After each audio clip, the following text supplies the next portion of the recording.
Donc nous sommes à la réalisation d'un mur à ossature bois.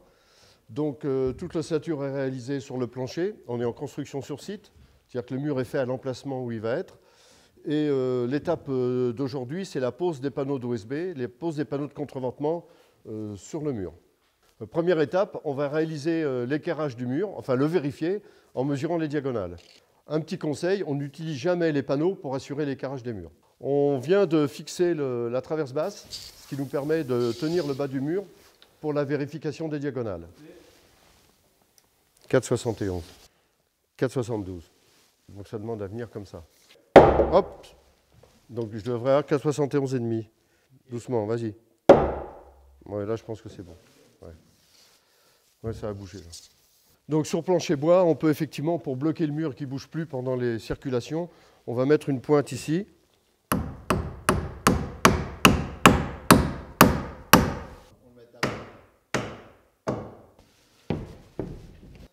Une fois que le panneau est posé, à 30 cm du bas à peu près, on va mettre contre une pointe de 75 qui va nous faire ça va nous permettre de maîtriser le jeu de 4 mm qu'il doit y avoir entre chaque panneau.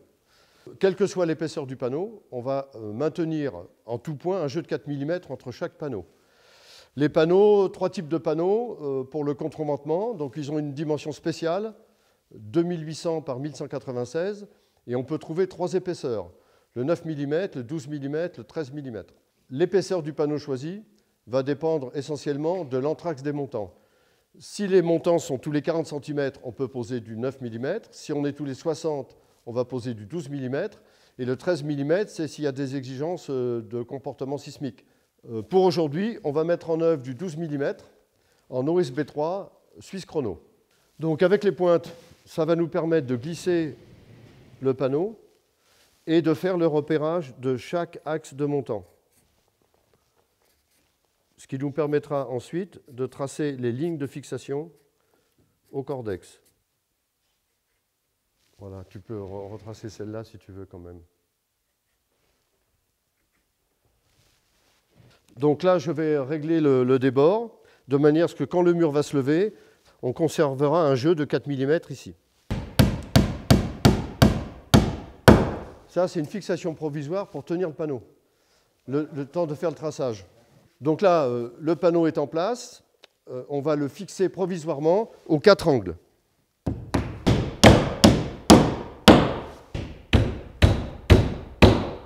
Donc cette fixation nous permet de tenir le panneau, parce qu'après on va monter sur le panneau pour le fixer, et à ce moment-là, c'est glissant. Et donc si le panneau n'est pas tenu, eh bien, tout va se déplacer, et notre réglage sera plus bon.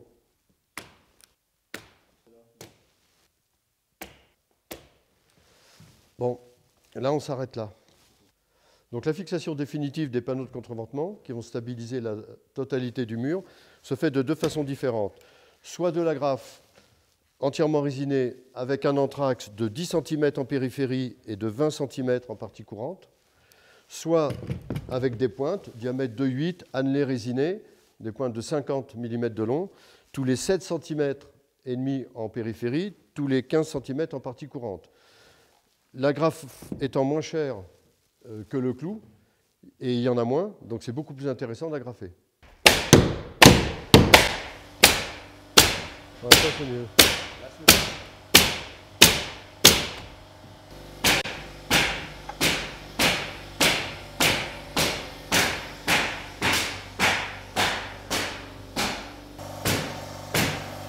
Bon, la fixation avec l'agrafe, on voit la rapidité de mise en œuvre. Et surtout, l'avantage, c'est qu'il n'y a pas de rebond à chaque fois. On peut travailler, l'outil restant posé. Et pour le réglage de pression, on doit vérifier qu'on voit bien le dos de l'agrafe pour éviter le poinçonnement et que ça creuse trop le panneau. Ici, on a le bon réglage de pression, c'est-à-dire on voit bien le dos de l'agrafe. Et ici, elle est trop enfoncée.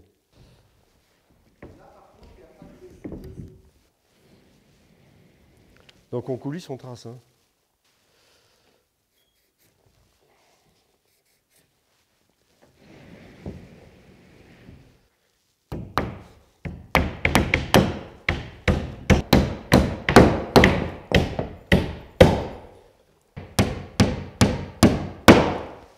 Donc les montants un peu cintrés, on les met en bordure de panneau, ce qui nous permet de les redresser.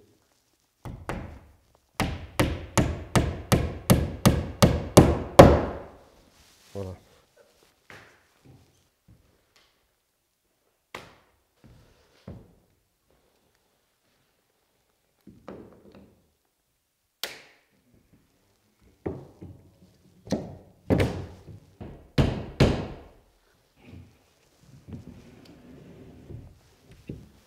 Je commence à agrafer de l'autre côté.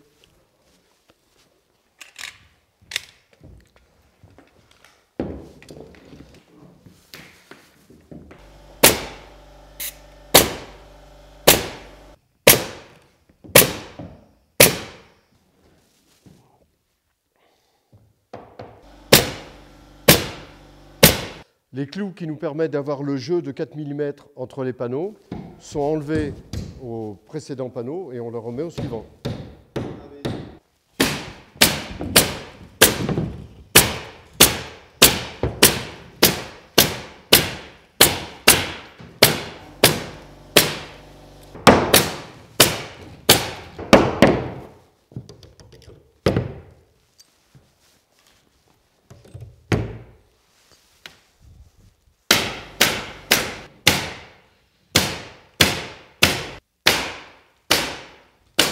Donc là maintenant, à cette étape-là, on a fini toute la fixation des panneaux, donc tout l'agrafage, et on va passer au contrôle visuel.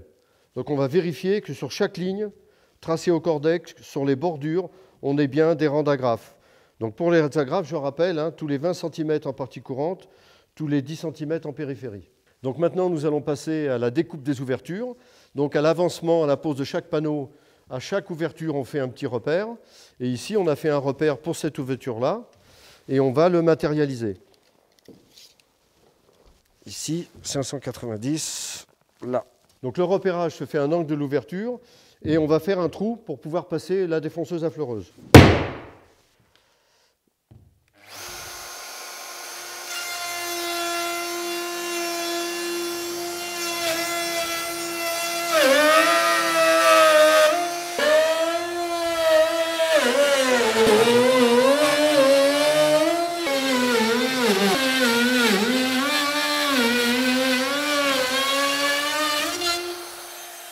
Donc une fois qu'on a réalisé la découpe des ouvertures, on peut finaliser la fixation. Donc là, on vient juste de tracer l'emplacement du lève-mur.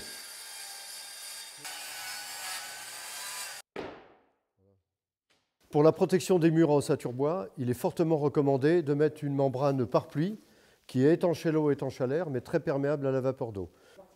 Donc là maintenant, on va mettre en œuvre la membrane de protection, indispensable hein, sur les murs en ossature bois. Donc c'est un pare-pluie, donc étanche à l'eau, étanche à l'air, très perméable à la vapeur d'eau. Et ici, on va prévoir un recouvrement suffisant pour recouvrir le pare-pluie de la partie inférieure.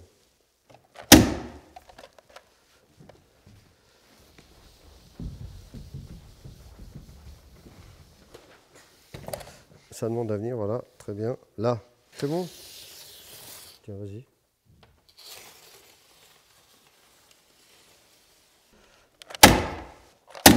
Donc là, je vais repérer par un traçage l'emplacement des ouvertures. Ça va éviter de marcher dedans et de le déchirer, et éventuellement d'entraîner une chute.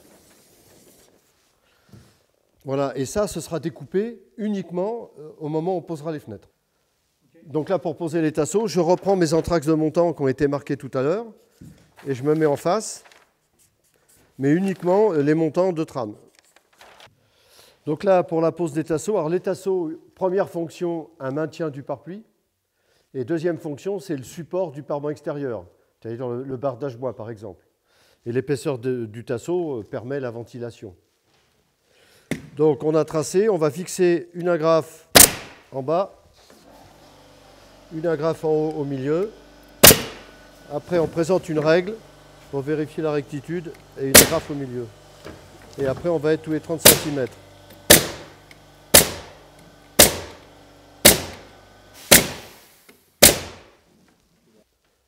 Pour la fixation des tasseaux, petite section, l'avantage de l'agrafe, c'est que ça va éviter de faire fendre les bois.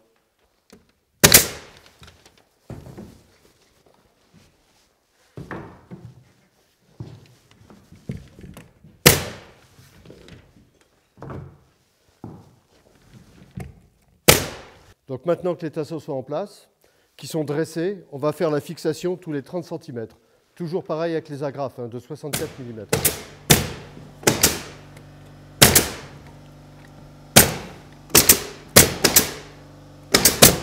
Sur les extrémités des murs, on ne pose pas de tasseaux de manière à permettre le recouvrement des pare-pluies par la suite. Et là, donc on va agrafer en attente, ici, voilà, provisoirement le temps du levage. Bon, là, on a mis en place le levier à mur avec une fixation en pied.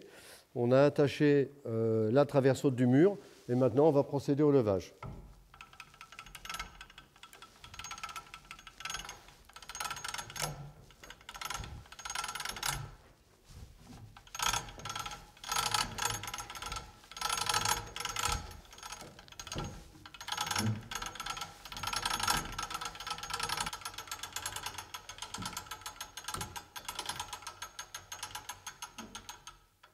Là, il va se poser tout seul à un moment. Donc les pointes anti-glissement se sont déclouées au fur et à mesure de l'avancement et on est bien sur notre aide cordex, donc on est bien resté aligné. Voilà, là on va se mettre au bord. On peut donner une première vérification d'aplomb. Ouais, là on peut le fixer tel qu'il est et puis on va le régler à la manivelle. Donc là on va régler l'aplomb du mur. Donc règle, niveau, et on va tourner le tire-pouce de manière à ce que le mur soit réglé parfaitement d'aplomb. Et là, c'est bon.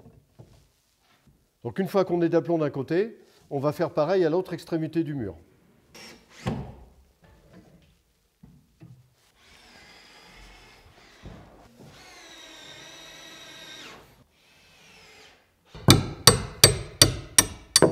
La fixation base des murs, soit par vissage, soit par clouage, pointe de 90 annelés résinés, avec 2 pointes par anthrax.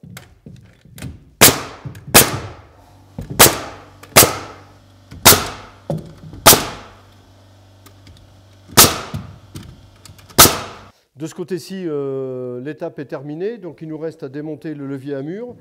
Et en enlevant les vis qui ont traversé la membrane, qui sont fixées dans les solives, on remettra un adhésif de manière à ne pas avoir d'infiltration d'eau.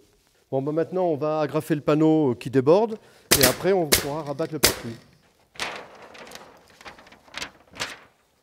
Tu pourras mettre à 10 cm du haut. Vas-y, vas-y. Ah, c'est bon. Aujourd'hui, là, on a utilisé de l'OSB3 de chez Suisse Chrono. Alors SB3 en 9, en 12 ou en 13 mm, selon les besoins qu'on a, au format ossature, 1196 par 2800.